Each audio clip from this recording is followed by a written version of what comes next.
नमस्कार दोस्तों, मैं एक बार फिर हाजिर हूँ एसपीडी न्यूज की खास खबरों के साथ। पेश है 2 सितंबर 2025 मंगलवार शाम 7:15 बजे राजस्थान के विभिन्न शहरों की 15 बड़ी खबरें। राजस्थान में तेज बरसात के साथ हादसों की संख्या बढ़ रही है। जालोर, सिरोही, दौसा, जोधपुर सहित कई जिलों में बरसात के कारण हादसे सामने आ रहे हैं। दौसा के लालसोट में कच्चा बांध टूटने से जयपुर के कई गांव डूब गए हैं। लालसोट के नालावास डैम के टूटने से सैकड़ों लोग बांध के पानी में फंस गए हैं। जानकारी के अनुसार कोट खावदा और चाकसू तहसील 5 से ज्यादा गांव प्रभावित हुए हैं। पाली में सोजत पिलाड़ा स्टेट हाईवे मंडाला गांव के पास नदी के पानी में डूब गया। यहाँ एक ट्रक फंस गया है। मौसम केंद्र के अनुसार अगले एक सप्ताह तक प्रदेश में मानसून एक्टिव रहेगा। बारिश के बाद हनुमानगढ़ में हालात नियंत्रण से बाहर होते जा रहे हैं। मिनी सचिवालय में जिला कलेक्टर एसपी कार्यालय तक पानी में डूबे हुए हैं। बीती रात अबोर मार्ग पर वाटर डैम टूट गया। इससे सीवरेज का गंदा पानी सिविल लाइंस एरिया में घुस गया। कलेक्टर व एमएलए के आवासों के आसपास सहित पूरा इलाका पानी में लबालब हो गया। सड़ान मारते गंदे पानी के कारण लोगों का जीना मुश्किल हो गया है। हालांकि जिला प्रशासन की ओर से जेसीबी व पोकलेन मशीनों से वाटर डैम में बंदा लगाकर हालात को नियंत्रण में लेने के प्रयास जारी है। घग्गर नदी में पानी की मात्रा 5000 क्यूसेक हो गई है। इस नदी का पानी फिलहाल नियंत्रण में है, लेकिन बारिश होने से घग्गर नदी भी उफान में आ सकती है। ऐसे में लोगों में चिंता गहराने लगी है। दिवाली, छठ, नवरात्र और भर्ती परीक्षाओं के दौरान यात्रियों की इस बेचैनी को अफरा तफरी में बदलने से रोकने के लिए रेलवे ने इस बार नया क्राउड मैनेजमेंट प्लान तैयार किया है। आप प्लेटफॉर्म पर तभी कदम रख पाएंगे जब आपकी ट्रेन आने ही वाली होगी। उससे पहले सभी यात्रियों को जंक्शन पर बने होल्डिंग एरिया में इंतजार करना होगा। यह व्यवस्था 11 सितंबर से लागू हो जाएगी। जयपुर जंक्शन प्रदेश का सबसे बड़ा रेलवे स्टेशन है। रोजाना यहाँ पर 1.25 लाख से ज्यादा लोग गुजरते हैं। त्योहारों और मेलों के मौसम में यह संख्या 1.5 से 2 लाख तक पहुंच जाती है। बीकानेर के लूणकरणसर में केमिकल के माध्यम से नकली घी बनाने की आशंका में एक घर को सीज किया गया है। स्थानीय लोगों ने पुलिस को इस घर में चल रही गतिविधियों को संदिग्ध बताते हुए शिकायत दर्ज करवाई गई थी। इसके बाद पुलिस ने इसे सीज कर दिया। घर में कई तरह के ड्रम और केमिकल के साथ मशीनें बरामद हुई है। पुलिस ने मौके पर पहुंचकर घर का निरीक्षण किया, बाद में घर पर ताला लगा दिया। अब रसद विभाग को इसकी रिपोर्ट दी गई है।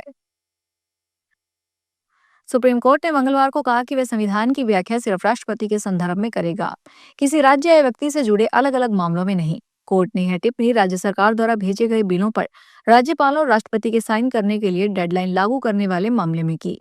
सुनवाई के दौरान सॉलिसिटर जनरल तुषार मेहता ने कहा कि अगर सीनियर एडवोकेट अभिषेक मनु सिंघवी आंध्र प्रदेश, तेलंगाना या कर्नाटक जैसे राज्यों का उदाहरण देंगे तो केंद्र को भी जवाब दाखिल करना होगा। सुनवाई में सिंघवी ने कहा कि अगर विधानसभा किसी बिल को वापस नहीं भेजना चाहती है तो वह अपने आप अस्वीकृत हो सकता है। अगर राज्यपाल बिल को विधानसभा को लौटाते ही नहीं है तो अनुच्छेद 200 की प्रक्रिया ही रुक जाएगी। प्रधानमंत्री नरेंद्र मोदी ने मंगलवार को दिल्ली स्थित यशोभूमि कन्वेंशन सेंटर में सेमिकॉन इंडिया 2025 का उद्घाटन किया। प्रधानमंत्री ने कार्यक्रम को संबोधित करते हुए कहा कि आज पूरी दुनिया भारत पर भरोसा करती है।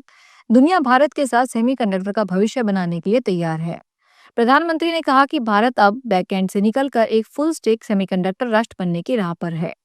हम सभी निवेशकों का स्वागत करने के लिए तैयार हैं। वो दिन दूर नहीं जब दुनिया कहेगी designed in India, made in India and trusted bye world.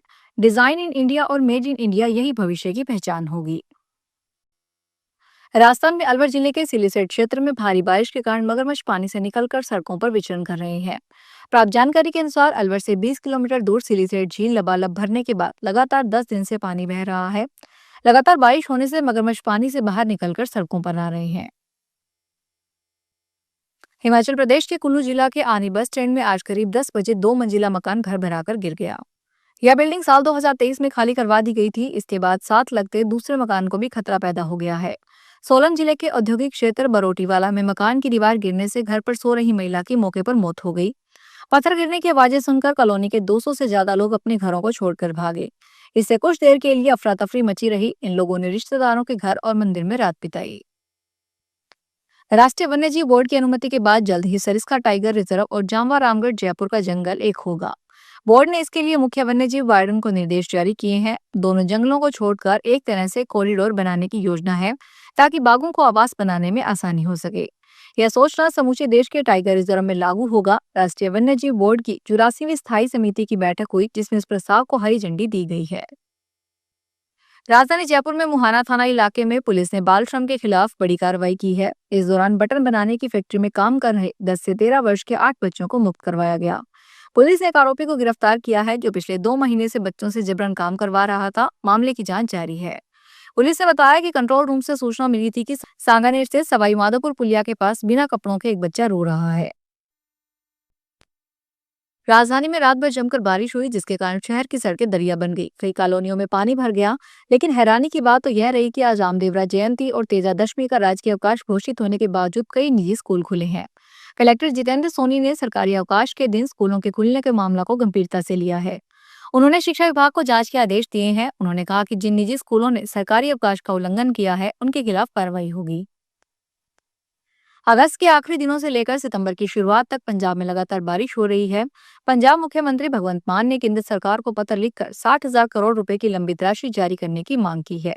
साथ ही उन्होंने एसडीआरएफ के मुआवजे नियमों में बदलाव करने का अनुरोध किया है।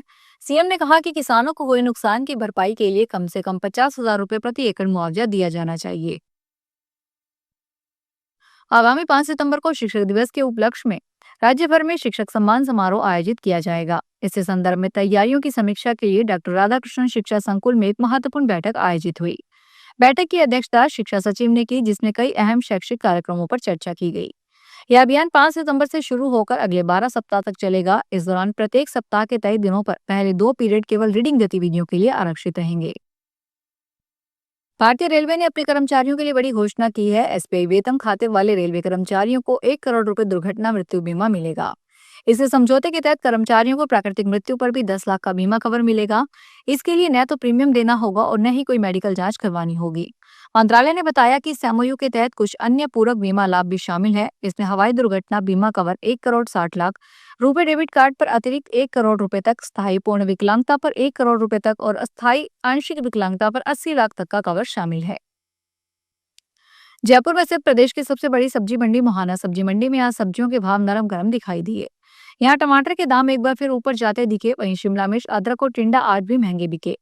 थोक मंडी में आज टमाटर के दाम 27 से 32 रुपए के बीच बोले गए। शिमला मिर्च के दाम भी 50 से 58 के बीच रहे। अदरक भी आज 30 से 75 रुपए के बीच बिकी। फिलहाल इस बुलेटिन में इतना ही। फिर हाजिर होंगे बड़ी खबरों के साथ।